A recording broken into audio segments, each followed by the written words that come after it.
गुरु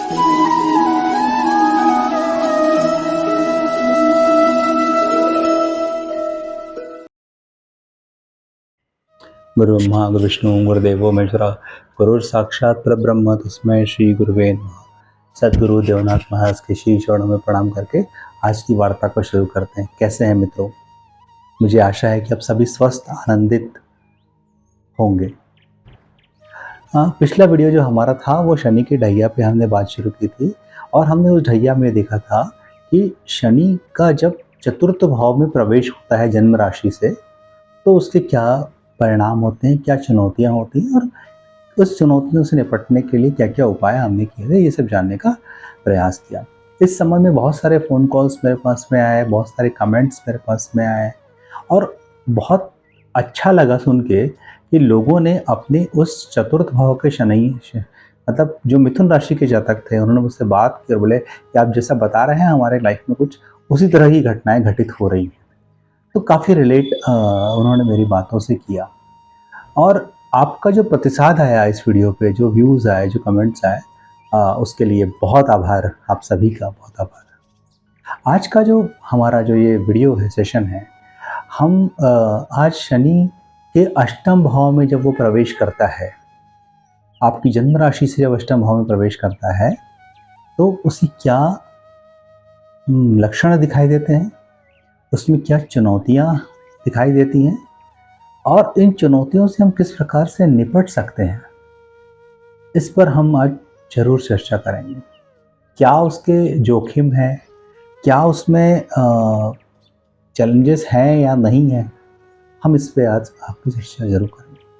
तो आज हम बात शुरू करते हैं कि शनि का प्रवेश जब हमारी जन्म राशि से अष्टम भाव में प्रवेश करता है, जैसे उदाहरण के तौर पर मैंने बताया था कि यदि आपका मेष राशि है तो आपकी जो 8वीं राशि होगी वो वृश्चिक राशि होगी। तो वृश्चिक राशि में जब प्रवेश करेगा तो शनि को अष्टम का ढैया लगेगा। तो इस अष्टम के ढैया लगने के क्या परिणाम होते हैं तो मैं आपको वन बाय वन करके बताता हूँ। हम ये देखते हैं कि अष्टम भाव जो है, यदि हम अष्टम भाव को थोड़ा समझते हैं एक मिनट के लिए, कि अष्टम भाव अप्रत्याशित घटनाओं का भाव है, अष्टम भाव दीर्घकालिक रोगों का भाव है, अष्टम भाव जो है वह बहुत बड़ी तीव्र चुनौतियों का भाव है, अष्टम भाव एक गुप्त भाव है, अष्टम भाव रहस्यों का भाव है, अष्टम भाव से हम ससुराल पक्ष को देखते हैं, अष्टम भाव से हम विरासत में प्राप्त होने वाली संपत्तियों को देखते हैं, ऐसी चीजें जो अचानक हमें प्राप्त होती हैं, जो गुप्त रूप से कहीं छुपी हुई है, गुप्त रहस्यों का भाव हम इस अष्टम भाव को कहते हैं। तो अष्टम भाव से कई सारी चीजें देखी जाती हैं। अब आपके शनि भगवान का प्रवेश इस गुप्त भाव में हो गया तो क्या होगा? तो शनि का प्रभाव जब इस अष्टम भाव पे आता है तो हमें देखने को मिलता है कि शनि यहाँ पर भय उत्पन्न करता है, डर उत्पन्न करता है, बहुत अनिश्चितता का भाव इस दौरान हमें देखने के लिए मिलता है। ससुराल पक्ष की कुछ परेशानियां भी हमें इस दौरान देखने को मिलती है। एक्सपेंडिचर्स बढ़ते हुए हमें देखते हैं क्योंकि अष्टम से द्वितीय भाव को देख रहा है, तो खर्चे में एक्सपेंशन इस दौरान हमें देखने को मिलता है। इसके साथ साथ कुछ पुराने रोग यदि हैं तो इस दौरान उसके बढ़ने की संभावनाएं भी बहुत ज़्यादा हमें देखने को मिलती है। दुर्घटनाएं होने की संभावनाएं होती हैं, चोट चपेट लगने की संभावनाएं इसमें होती हैं। स्वास्थ्य समस्याएं बिल्कुल, क्योंकि रोग का दीर्घकालिक रोगों का भाव है तो स्वास्थ्य की समस्याएं भी हमको देखने को मिलती है। क्योंकि गुप्त भाव है तो गुप्त शत्रु भी इस दौरान बनते हैं, जो हिडन एनिमीज जो रहते हैं वो हमको देखने को मिलते हैं। तो इस तरह का बहुत सारी चीज़ें होती हैं, उतार चढ़ाव का टाइम पीरियड होता है, क्योंकि अष्टम भाव को हम एक ट्रांसफॉर्मेशन का भाव भी हम कहते हैं कि ट्रांसफॉर्मेशन के लिए अष्टम भाव हमेशा उत्तरदायी होता है। जैसे ही ये प्रवेश शनि इस भाव में करता है तो व्यक्ति के जीवन में एक बदलाव आना शुरू होता है। तो एक बदलाव का भाव है, ट्रांसफॉर्मेशन का भाव है, और यहाँ पर शनि जैसा प्लेनेट जब आता है, जब इस भाव से गुजरता है तो निश्चित तौर पर व्यक्ति के जीवन में अनायास बदलाव देखने को मिलते हैं। यह कठिन काल है। अप्रत्याशित घटनाओं का और अस्थिरता का काल, हम कालखंड इसे मानते हैं। यहाँ पर चूँकि चैलेंजेस हैं, तो यहाँ पर गुप्त भाव हैं, तो कुछ कानूनी मसले, पुराने जो कानूनी मसले हैं, पुराने कुछ विवाद हैं, संपत्तियों को लेकर कुछ विवाद हैं, तो वह भी इस दौरान में क्रॉप अप होते हुए दिखे गए हैं। कुछ ऑपरेशंस यदि पेंडिंग कभी रहे हैं कि भाई ये ऑपरेशन कर लेना चाहिए, पर लोगों ने किया नहीं, तो इस दौरान वह भी ऑपरेशंस हमें देते हैं।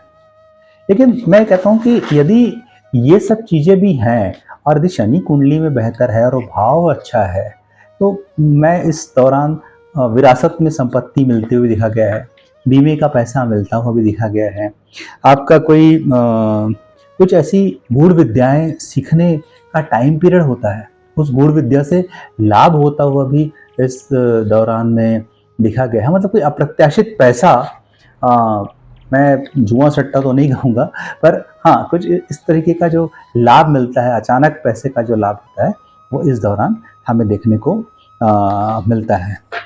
तो यहाँ पर अनिश्चितताएं हैं, भय है, चिंता है, उन्माद है, खर्चे हैं, गुप्त शत्रु हैं, इस तरह की चीज़ें इस दौरान में मिलती हैं। यह मैं एक बात मानता हूँ, चूँकि यह जो भाव है, अष्टम भाव है, यह रिसर्च का भाव है। बेसिकली अष्टम भाव से हम शोध भी देखते हैं, क्योंकि गुप्त चीज़ों को निकालने के लिए शोध आवश्यक होता है। तो ये इस दौरान में निश्चित तौर पे कोई ना कोई शोध कार्य शुरू होने की संभावनाएं बनती हैं। और मैं एक बात और भी कहता हूँ, अष्टम भाव के शनि के ढैया की एक रेमेडी भी है, क्योंकि इस दौरान यदि कोई आप शोध कार्य शुरू करते हैं, तो इस अष्टम भाव के शनि का जो दुष्प्रभाव होना है वो हम इस दौरान कम कर सकते हैं। तो ये एक रेमेडियल पार्ट है। अब अगली रेमेडी बताऊंगा तो फिर बोलूंगा कि सर आप वही बताते हो, फिर मैं कहूंगा हनुमान जी को नहीं छोड़ना। इस दौरान भी आपको हनुमान चालीसा रेगुलर बोलना है। आप रेगुलर बोलें, शनिवार मंगलवार जरूर मंदिर में जाएं, दर्शन करें।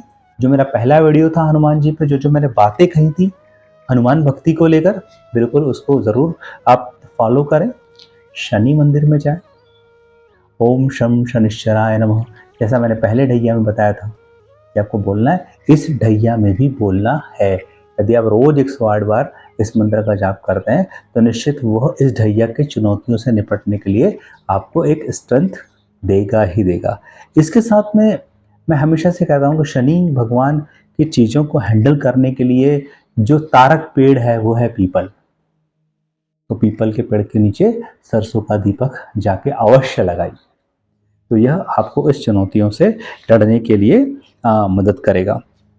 जैसे शनि के जो दान हैं वो ज़रूर कीजिए। पिछली वीडियोस में मैंने बहुत सारे दान बताए हैं, काले कपड़े का, तिल का, काली उड़द का, इस तरह के जो दान है वह अवश्य कीजिए। अष्टम भाव का शनि थोड़ा सा चैलेंज लेके आता है, तो मेरा एक रिक्वेस्ट ये है कि शनि हमेशा आपको ये टेस्ट करता है कि यह कितना किस प्रकार का ये जो गिवर है या नहीं है। तो वह देखता है कि यदि इस शनि के इसमें जो उपाय के रूप में मैं देखता हूँ, तो यदि हम कोढ़ियों की सहायता करते हैं, विकलांगों की सहायता करते हैं, नेत्रहीनों की सहायता करते हैं, बुजुर्गों की मदद करते हैं, तो मुझे लगता है कि यह आपके लिए एक बहुत ही बढ़िया रेमेडी के रूप में, और आप इस चैलेंजेस को इस तरीके से निपटा सकते हैं। तिल के तेल से शनिदेव का अभिषेक भी एक रेमेडी के रूप में है।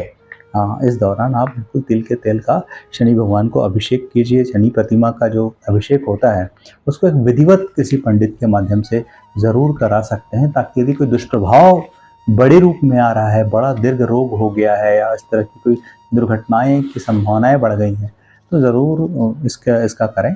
एक और उपाय है, चूँकि रोग पनप रहा है, रोगों की संभावनाएं यहाँ पनप रही है, तो महामृत्युंजय मंत्र का जाप अनिवार्यतः इस दौरान करना चाहिए। रोज 108 बार, 21 बार, 51 बार जरूर करें। शिवालय जरूर जाएं, मंदिर में, शिव मंदिर में जाके 5 मिनट का समय वहाँ व्यतीत करें। वहीं बैठ के यह महामृत्युंजय मंत्र का जाप अवश्य करें। तो मुझे लगता है कि ये महामृत्युंजय मंत्र का जाप करने से आपको जो रोग हैं उससे लड़ने के लिए एक शक्ति, एक आशीर्वाद आपको इससे प्राप्त प्राप्त होता है। यदि मैं कहूँ कि महामृत्युंजय कुछ लोगों ने शायद सुना है, नहीं सुना है, मैं एक बार बोल के बताता हूँ। ओम त्र्यंबकम यजामहे सुगंधिम पुष्टिवर्धनम उर्वारुकमिव बंधनात् मृत्योर्मुक्षीयमामृतात् मामृतात्। मैं डिस्क्रिप्शन में इस मंत्र को लिख भी दूंगा। तो इस मंत्र का यदि हम निरंतर इस दौरान जाप करते हैं तो हमें थोड़ी सी राहत मिलती है। मैं ये कहूँगा कि यह जो ढैया है आपको सतर्क बनाने के लिए आया है। यह ढैया आपको मजबूत बनाने के लिए आया है। यह ढैया आपको जागरूक बनाने के लिए आया है। तो मैं ये नहीं कहता कि ये खराब ही है, मैंने कुछ उसके पॉजिटिव पॉइंट्स भी आपको गिनाए हैं। यह समय काल साधना का समय काल है। यह समय काल रिसर्च का समय काल है। गूढ़ मंत्रों को, गूढ़ विद्याओं को, गुप्त विद्याओं को सीखने का समय काल है। किसी अच्छी रिसर्च करने का समय काल है। जो रिसर्च के स्टूडेंट्स हैं या रिसर्च साइंटिस्ट हैं, उनके लिए यह एक स्वर्णिम अवसर के रूप में मुझे लगता है कि ये आया हुआ है। और आप रिसर्च करेंगे और उसका परिणाम, बेहतर परिणाम आपको इस शनि के अष्टम ढैया के दौरान आपको मिलेगा ही मिलेगा। तो ये कुछ ऐसा था। मैं एक बात और कहूँगा, क्योंकि थोड़ा चैलेंजिंग का टाइम है, थोड़ा सा ये है, तो थोड़ा वाद विवाद से बचिए। कागज में साइन करते समय कहीं थोड़ा सा ध्यान दीजिए। दान पुण्य कीजिए। वाहन अनिवार्यतः सावधानी से चलाएं इस दौरान, नहीं तो दुर्घटना की एक संभावना बनती है। धैर्य, संयम और सत्कर्म इस ढैया के प्रोमिनेंट उपाय के रूप में मैं आपको यह बता रहा हूँ। तो कुछ हैं, जोखिम है, चैलेंजेस हैं, अच्छाइयाँ भी हैं इस ढैया में। तो मैंने कुछ बहुत ही बेसिक चीज़ें आपको बताई कि क्या चुनौतियाँ हैं, कैसे हैंडल कर सकते हैं, हमें क्या ध्यान रखना चाहिए। तो यह एक शनि की ढैया के ऊपर में मैंने बहुत ही सामान्य तरीके से चुनौतियों के बारे में और हम क्या उपाय इसके कर सकते हैं, इस बारे में आपसे चर्चा की। मुझे बहुत अच्छा लगा आप लोगों से आज बात करते हुए, कुछ अपनी एक साझा करते हुए इस जानकारी को जो मेरे पास में थी। आप सब लोगों ने मुझे बहुत धैर्यपूर्वक सुना, इसके लिए आप सभी का बहुत बहुत आभार। धन्यवाद। जय श्री राम, जय शनिदेव।